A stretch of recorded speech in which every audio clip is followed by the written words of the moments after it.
So guys, അപ്പോൾ ഇതാണ് IQ12. So അപ്പോൾ ഇന്ന് IQ12ന്റെ ഒരു 30 മാസത്തെ റിവ്യൂ ആയിരിക്കും ഇന്നത്തെ വീഡിയോയിൽ നമ്മൾ നോക്കാൻ പോകുന്നത്. മെയിനായിട്ട് നമ്മൾ നോക്കാൻ പോകുന്നത് ഇതിൻ്റെ ക്യാമറ ആയിരിക്കും. പിന്നെ എൻ്റെ കയ്യിൽ ഫോണില്ല, ഫോണിൻ്റെ പെട്ടി മാത്രമേ ഉള്ളൂ. കാരണം എന്താണെന്ന് വെച്ചാൽ ഞാൻ ഈ വീഡിയോ ഷൂട്ട് ചെയ്യുന്നത് IQ12ലാണ്. അതെന്തുകൊണ്ടാണെന്ന് വെച്ചാൽ നിങ്ങൾക്ക് ഈ ഫോണിൻ്റെ ക്ലിയർ വീഡിയോനെ പറ്റി ഒരു ഐഡിയ കിട്ടും. അതുകൊണ്ട് മാത്രമാണ് ഞാൻ ഇത് IQ12 ഷൂട്ട് ചെയ്യുന്നത്. അല്ലാണ്ട് എൻ്റെ അടുത്ത് ക്യാമറ ഇല്ലാത്തതുകൊണ്ടല്ല. ഇനി ബോക്സിന്റെ ആവശ്യമില്ല. സോ അപ്പോൾ എല്ലാവർക്കും അറിയാം, ഇതാണ് ഇന്ത്യയിലെ ഫസ്റ്റ് Gen 3 ചിപ്പ് സെറ്റ് വെച്ച് വരുന്ന സ്മാർട്ട് ഫോൺ. അപ്പോൾ പെർഫോമൻസ് ഒക്കെ ടോപ്പ് നോച്ച് ആണ്, ഒന്നും പറയാനില്ല. സോ അതുകൊണ്ട് തന്നെ പെർഫോമൻസിന്റെ കാര്യത്തിൽ പ്രത്യേകിച്ചൊന്നും പറയാനില്ല. One of the best out there. അപ്പോൾ പിന്നെ ഞാൻ ക്യാമറയെ പറ്റി ആയിരിക്കും കൂടുതൽ സംസാരിക്കുന്നത്. ഇതിന്റെ ക്യാമറ ഒരു ട്രിപ്പിൾ ക്യാമറ സെറ്റപ്പാണ് ബാക്കിൽ വരുന്നത്. സ്പെക്സിനെ പറ്റി പറയേണ്ട ആവശ്യമില്ല, ഓൾറെഡി നിങ്ങൾ സ്പെക്സ് ഒക്കെ കണ്ടു കഴിഞ്ഞിട്ടുണ്ടാവും. ഇപ്പോൾ ഈ വീഡിയോ ഷൂട്ട് ചെയ്യുന്നത് ഇതിന്റെ മെയിൻ ക്യാമറ വെച്ചാണ്. എങ്ങനെയുണ്ട് ക്വാളിറ്റി, സ്റ്റെബിലൈസേഷൻ നോക്കാൻ പറ്റത്തില്ല. അപ്പോൾ ക്വാളിറ്റി എങ്ങനെയുണ്ടെന്ന് നിങ്ങൾ കമന്റ് ചെയ്യുക. ഇത് 1x, ഇതാണ് 0.6x. അപ്പോൾ ഇതാണ് അൾട്രാ വൈഡ് ക്യാമറ എന്നുള്ളൊരു വീഡിയോയുടെ ഒരു ഓവർവ്യൂ. നിങ്ങൾക്ക് കാണാൻ പറ്റും, കുറച്ച് നോയ്സി ഒക്കെ ആണ്. അത് ഇൻഡോർ കണ്ടീഷൻ ആയതുകൊണ്ടാണ്. ഔട്ട്ഡോറിൽ നല്ല ലൈറ്റ് ഉണ്ടെങ്കിൽ ഇത്രയും നോയ്സും കാര്യങ്ങളൊന്നും വരത്തില്ല. ഇതാണ് 2x എന്നുള്ള വന്ന വീഡിയോയുടെ ഒരു ക്വാളിറ്റി ഇങ്ങനെയായിരിക്കും. ഈ നോയ്സിന്റെ കാര്യം നിങ്ങൾ നോക്കണ്ട, ഇൻഡോർ കണ്ടീഷൻ ആയതുകൊണ്ടാണ്. ഔട്ട്ഡോറിൽ അത്യാവശ്യം നല്ല ക്വാളിറ്റി ഉണ്ട്. സോ ഫൈനലി ഇതാണ് 3x ഒപ്റ്റിക്കൽ സൂം. ഇതാണ് 3x എന്ന് വരുന്നൊരു വീഡിയോയുടെ ക്വാളിറ്റി. അപ്പോൾ എങ്ങനെയുണ്ട്? സോ അതൊക്കെയായിരുന്നു ആംഗിൾസ് വരുന്നത്. ലെൻസ് സ്വിച്ചിങ്ങിനെ പറ്റി പറയുകയാണെങ്കിൽ ഭയങ്കര സ്മൂത്ത് അല്ല, എന്നാലും കുഴപ്പമില്ലാത്ത എന്ന് വെച്ചാൽ വീഡിയോ എടുക്കുന്ന ടൈമിൽ നിങ്ങൾ ലെൻസ് സ്വിച്ച് ചെയ്ത് കഴിഞ്ഞാൽ ഭയങ്കര സ്മൂത്ത് അല്ല, എന്നാലും കുഴപ്പമില്ല. റീസണബിൾ ആയിട്ടുള്ള വീഡിയോ നിങ്ങൾക്ക് കിട്ടും അങ്ങനെ സൂം ചെയ്ത് കഴിഞ്ഞാൽ. Now coming to the photos actually ഈ ഫോണിൽ ഞാൻ ഇത്രയും അടിപൊളിയാണെന്ന് പ്രതീക്ഷയില്ല. മെയിൻ ക്യാമറ അടിപൊളിയാണ്. അതുപോലെ തന്നെ എടുത്തു പറയേണ്ട കാര്യമാണ് നമ്മുടെ പെരിസ്കോപ്പ്.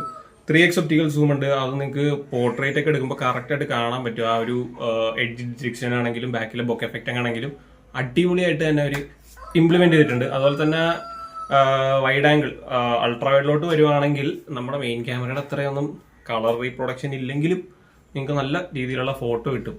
ഈ ഒരു പ്രൈസ് സെഗ്മെന്റിൽ one of the best camera smart phone കൂടിയാണ് IQ. സോ അപ്പോൾ ഞാൻ എടുത്തിരിക്കുന്ന സാമ്പിൾ ഷോട്ട്സ് ഒക്കെ കാണിച്ചു തരാം. നിങ്ങൾക്ക് ഇവിടെ കാണാൻ പറ്റും. ഇതൊക്കെയാണ് എടുത്തിരിക്കുന്ന ഒരു സാമ്പിൾ ഷോട്ട്. അപ്പോൾ ഇതിൽ നിങ്ങൾക്ക് മനസ്സിലാവും ഈ ഫോണിന്റെ ഒരു ക്വാളിറ്റി. ലോ ലൈറ്റിലാണെങ്കിലും അതുപോലെ തന്നെ നല്ല ലൈറ്റ് ആണെങ്കിലും എക്സ്പോഷർ HDR ഒക്കെ ആണെങ്കിലും നല്ല രീതിയിൽ റീപ്രൊഡ്യൂസ് ചെയ്യുന്നുണ്ട്. സോഫ്റ്റ്വെയറും നല്ല, പ്രോസസ്സിങ്ങും നല്ലതാണ് സോഫ്റ്റ്വെയറിന്റെ. പിന്നെ ഈ ഇതില് ഇപ്പോൾ നിങ്ങൾക്ക് കാണാൻ പറ്റും സോഷ്യൽ മീഡിയ റെഡി ഫോട്ടോസ് ആണ് കിട്ടുന്നത് ഇതില്. അതൊരു ഡിസഡ്വാൻറ്റേജ് ആണെന്ന് വെച്ച് കഴിഞ്ഞാൽ നാച്ചുറൽ ആയിട്ട് ഇഷ്ടപ്പെടുന്നവർക്ക് ഇതിൽ നാച്ചുറൽ എന്ന് പറഞ്ഞൊരു ഓപ്ഷൻ ഉണ്ട്. പക്ഷെ ആ നാച്ചുറലിലും കുറച്ച് കളർ ഉണ്ട് എന്നുള്ളതാണ്. ഞാൻ ഇട്ടിരിക്കുന്നത് വിവിധം എന്ന ഓപ്ഷനിലാണ് അത് വെച്ചാണ് എടുത്തിരിക്കുന്നത്. പക്ക നാച്ചുറൽ ആയിട്ടുള്ള കളേഴ്സ് അല്ല, പക്ഷെ എന്നാലും നിങ്ങൾക്ക് കാണുമ്പോൾ ഒരു കുളിർമ തോന്നുന്ന കളേഴ്സാണ് ഈ ക്യാമറ പ്രൊഡ്യൂസ് ചെയ്യുന്നത്. നിങ്ങൾക്ക് ഈ ഫോട്ടോസിൽ കാണാൻ പറ്റും. അത്യാവശ്യം അടിപൊളി. മെയിനായിട്ട് നിങ്ങൾ ഈ ഫോൺ എടുക്കുകയാണെങ്കിൽ യൂസ് ചെയ്യാൻ പോകുന്നത് പെരിസ്കോപ്പ് ലെൻസ് തന്നെ ആയിരിക്കും. അതിൻ്റെ പോർട്രേറ്റ് ഷോട്ട്സ് വെറുതെ കിഡുവാണ്. കിഡു എന്ന് പറഞ്ഞു കഴിഞ്ഞാൽ അടിപൊളിയാണ്. അതെല്ലാം പോർട്രേറ്റ് വീഡിയോയിലും വരുന്നുണ്ട്, എല്ലാം ഇതിൽ വരുന്നുണ്ട്. ഞാൻ പറയുന്ന ഞാൻ ഒരിക്കലും പ്രതീക്ഷയില്ല ശരിക്കും IQ ഫോക്കസ് ചെയ്യുന്ന പെർഫോമൻസിലാണ് കൂടുതലും. പക്ഷെ അവർ ഈ ഫോണിൽ ക്യാമറയിൽ ശരിക്കും ഫോക്കസ് ചെയ്തിട്ടുണ്ട്.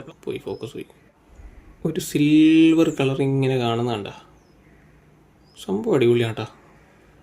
ഇതിൽ നിങ്ങൾക്ക് ഫോണിൻ്റെ ഓട്ടോ ഫോക്കസ് മനസ്സിലാവും, അതിനുവേണ്ടിയാണ് ഇത് ചെയ്യുന്നത്, അല്ലാണ്ട് സിൽവർ കളർ കാണിക്കാൻ വേണ്ടിയല്ല. ഓക്കെ കണ്ട, അടിപൊളി പൊളി പൊളി പൊളി ഓട്ടോ ഫോക്കസ് ആണ്.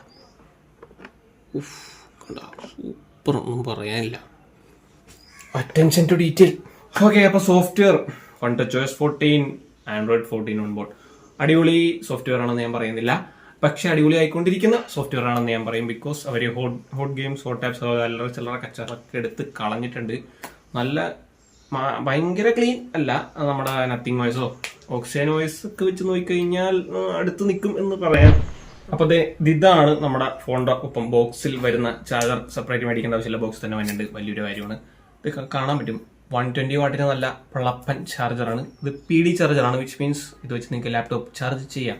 ആൻഡ് ഇത് Type C to Type C ആണ്, അല്ലാണ്ട് OnePlus പോലെ USB to C അല്ല, Type C to Type C. Okay, it's A very good charger.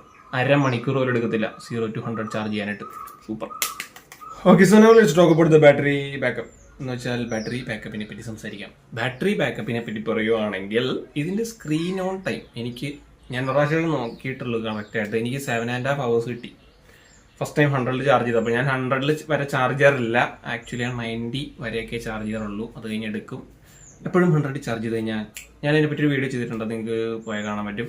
എപ്പോഴും 100 ഫുൾ ചാർജ് ഒരിക്കലും ഞാൻ റെക്കമെൻഡ് ചെയ്യത്തില്ല. ബാറ്ററി പെട്ടെന്ന് വേറേണ്ടേറാം. അപ്പോൾ അതവിടെ ഇരിക്കട്ടെ.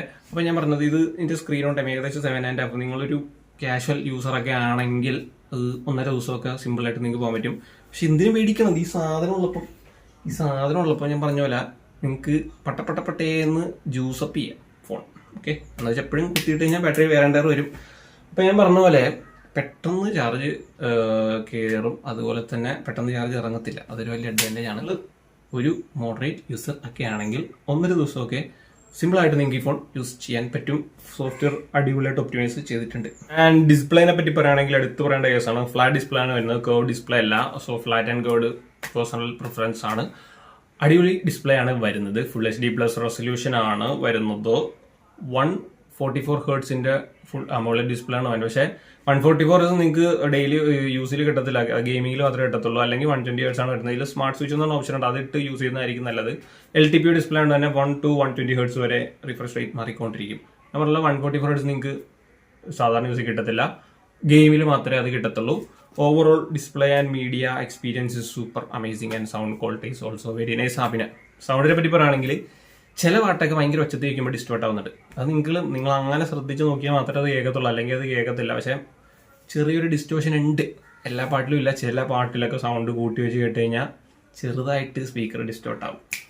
ഫൈനൽ വേർഡിക്റ്റിനെ പറ്റി പറയുകയാണെങ്കിൽ this is the best smart phone under 50,000 എന്ന് നിഷ്പക്ഷം നിങ്ങൾക്ക് പറയാൻ പറ്റും. അല്ല, നിങ്ങൾക്കല്ല, എനിക്ക് പറയാൻ പറ്റും. അതെന്ന് വെച്ച് കഴിഞ്ഞാൽ Gen 3 ഉണ്ട്, നല്ല ക്യാമറാസ് ഉണ്ട്, നല്ല